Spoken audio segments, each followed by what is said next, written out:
We got to talk about some important information. It's all about this ID, the NIDS Jamaican new ID setup, the National Identification System, and they say it's going to replace the need for Identification Service of Justice of the Peace, the JP. I don't know. But right now we got Minister Green, Floyd Green, who is definitely at the helm of this whole digital transformation. So we need to know more because I am totally lost right now. My friend! Hi, Nikki. My friend! Greetings, blessings, to all the listeners. Yeah, play some big tune, though. Listen, tell them, you know, me and music are like, we're related. Yeah. We're married to each other. So, Agreed. you know, but for you also have your own little music knowledge. We'll get into that later. But NIDS, let's talk layman terms to start. Yeah. What is it? Like, what does it mean? Yeah, so what we're really designing and setting up is a national identification program. And the NIDS literally stands for the National Identification System, right? So for the first time in our history, we will have a national ID that everybody can get, right? And that is backed by an electronic platform, so it can make it much easier for us. What was the difficulties before? So I'll explain to you some of the challenges. So what we have now, we have multiple things that people use as IDs. Yep. We have the voter's ID, which a lot of people call the national ID. But the reality is that you can't get that unless you're 18, right? Okay. So, or unless you've decided that you're registered to vote, right? So if you're not 18 or you haven't decided that you're registered to vote, you will not have that ID. Clearly, driver's license, people use as identification, but that's even more limited because you have to be able to drive a car. There's a passport that people can use, but, you know, that's also limited. Around with a passport and the cost that it costs to get a passport. So Jamaica has not had something that can prove that you, Nikki, are who you say it are. And how does it play out? It plays out when you have to go into a business place to do some business that requires your identification, and they say bring 2 pieces of identification. Yeah. Because they don't believe that one is enough, because the system is not set up for that. Or they say bring in your ID, but go to the JP, take 2 pictures, go to the JP, get the JP to write on the back of the picture that this is Nikki, and, you know, use their seal. That's super complicated. All of those things we've got used to because we don't have a national ID system. So what this will do is replace that. This is the first fit-for-purpose built system that will say when you register and you get your identification card, by law, if you walk into a bank or if you walk into a business that requires identification or a school and they say, all right, let me see your ID, and you show them your national identification card, by law, you don't need to show them anything else. In fact, it says... How do you register, though? Like, you say once you register. Yeah, so what we're doing now is building out the enrollment process. So we expect that by the second half of this year, we will start with a pilot in Kingston and St. Andrew. So we have 90% of our card-producing machines. They are here. The software that will back it up, so a pre-registration software, things of that nature, we're about 90% ready. What we're doing now is building out the enrollment site. So once we start the process, people will be able to visit the enrollment sites. We plan to have at least 5 in Kingston to start the pilot, or we will also have a web portal that people can go and pre-register, set up an appointment. Then you go to the enrollment site, you bring in your information like your birth certificate. If you're married, your marriage certificate. We take your picture, we take your fingerprint, we do verification to ensure that you are who you say you are, and then we will give you a code for you to track the status of your application. And once it's ready, you come in, collect your card, and then you're good to go. And you have your national ID card. So what's to make me feel safe that with this new process, some scammer is not going to try and steal my identity and like take out loans and stuff? I agreed. So that's, again, one of the pluses when you build a system for a specific purpose.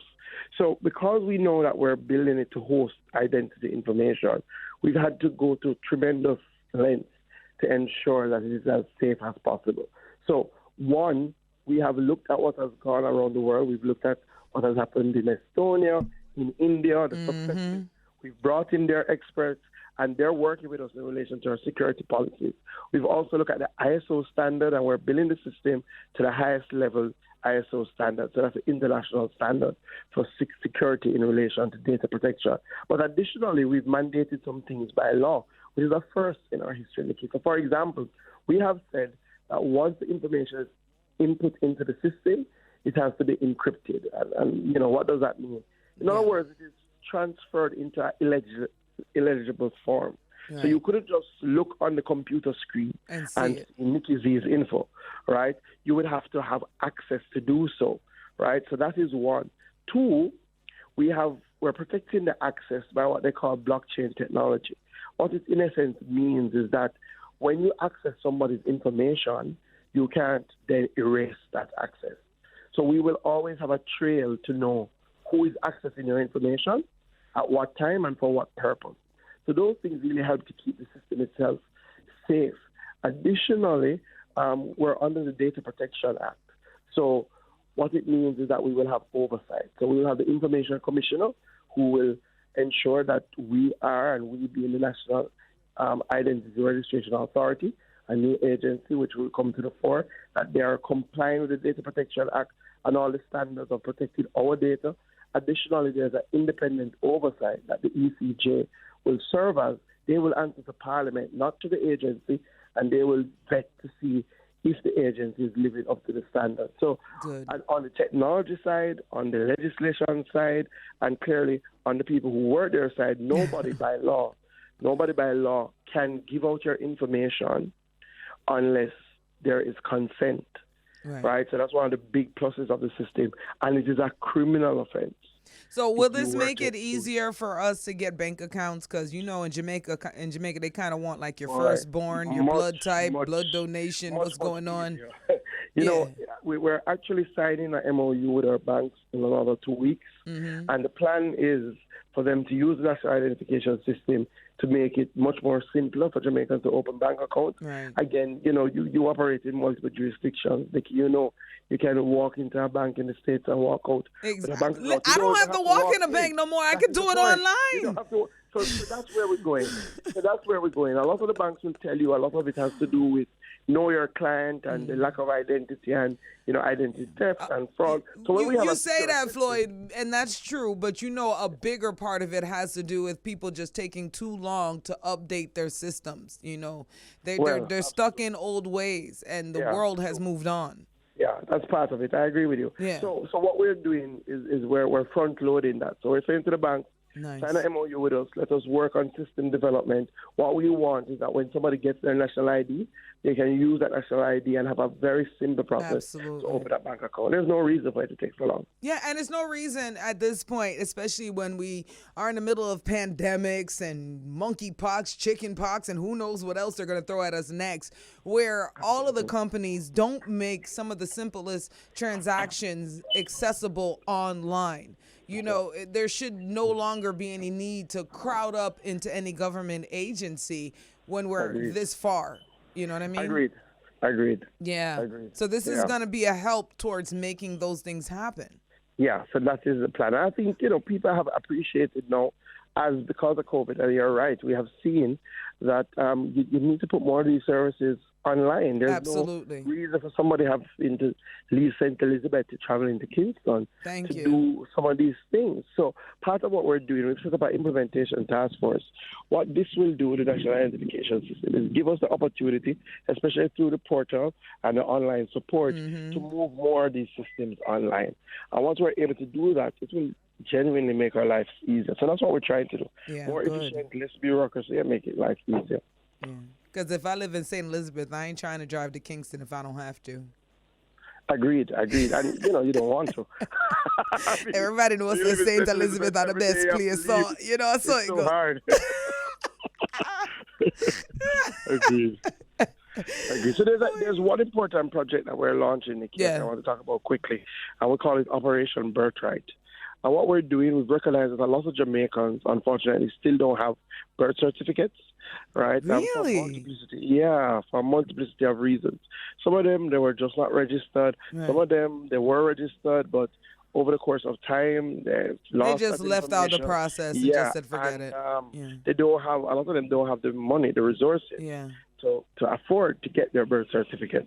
So what we're doing in this Jamaica 60th year is that we're embarking on a program to provide free birth certificates to at least Wait, back up. What's that word you said? What birth certificate? Yeah, free. Did you birth say certificate. free? Yeah, man. Like no money? Like they ain't got No to pay money. nothing? So clearly, there's going to be a criteria. Clearly, we're looking for those who genuinely can't afford it. Yeah. Right. And what we're going to be doing, we're going to be going to communities. We're going to be going to the RGD offices. We're combining with the members of parliament, and people will be able to apply. The forms will go live in July. That's And this is our Jamaica 60 project. So yeah, so we'll give. We're estimating that probably about 11,000 Jamaicans will benefit. That's amazing. I got 2 questions for the NIDS. How young can you be to get the ID? Yeah, so you can get the identification card from your 6 years old, right? That's for the card. You get the electronic version of the card when you are 13, right? But where we're going is just to ensure that you can get your national identification number from as early as possible, Nice. Because what we're going to be doing clearly, we're trying to get rid of multiple numbers. So you have the TRN now, you have the NIS, so many different cards, so many different numbers. So as it is now, if you have your TRN, when you go to sign up for your national ID, they will use that number as your national ID number. Perfect. Instead of duplicating and come with a new number. All right, and parents, don't try to scam on your kids by using their TRN. You will get caught. That's cheesy. Yeah. Okay, had to say that. But anyway, and the other question I had for you, of course, you were talking about, what was that last thing you were just talking about that you're doing? Operation Birthright. Right. Now, with the Birthright, say if I was born, it was a home birth, so I never went through the government process of anything. What do I need to do to get my birth certificate? Very good question. We'll outline those systems. What I can tell you is that I have technical people at the Registrar General Department. They have a methodology that they use to kind of verify that the person was born in Jamaica. Okay. So that's what's critical. And again, a lot of the information you can gather if you have the right technique. It's just like how you sometimes gather if people are the owners of land, by doing community traces, et cetera, et cetera. So there is a methodology that they employ if there's absolutely no hospital record of the birth. Right. They do go into the communities. They do their research so that they can establish that this person was born in Jamaica. All right, so don't give up. If you don't have records of your birth, maybe even if you were adopted or a foster kid and you don't have a birth certificate, this could be a great opportunity for you to get that for yourself so you can start your life differently. I think that's amazing. So what else do we need to know before we say bye-bye? Well, I'm just encouraging everybody. The national identification will be a voluntary system. We will be going on a public education campaign. You going to be going on what? A public education campaign. Do you need services for that campaign? I'm just saying, I know a DJ that know how to host a DJ, so I'm going to put it out there. Okay. Yeah. So and the pilot will start later down in this year. So we'll keep everybody informed, and I'm sure I'll be back on your program to talk. Of course. All right. You were on my program when I didn't even know what I was doing, and I just had a couple of dollars and doing my weird random Nikki Z live before even Lex came on board. So that's true. I appreciate that. So shout out to everybody at Katama. Much love to you, and big up to the whole of Treasure Beach and St. Elizabeth, who's always they love you. They love you. They love you. I love them more. That's my next stop. I went to Port last weekend. This week I'm chilling. The next weekend, Katama or Jake's, one or the other. All right, Nikki. I'll see you soon. No, thank you. Thank you so much. Love him. Absolutely love him. Floyd Green. I'll tell you, y'all better really recognize this man right here. I don't care what nobody say. He's one of those people that is in this whole politic game to really do great things.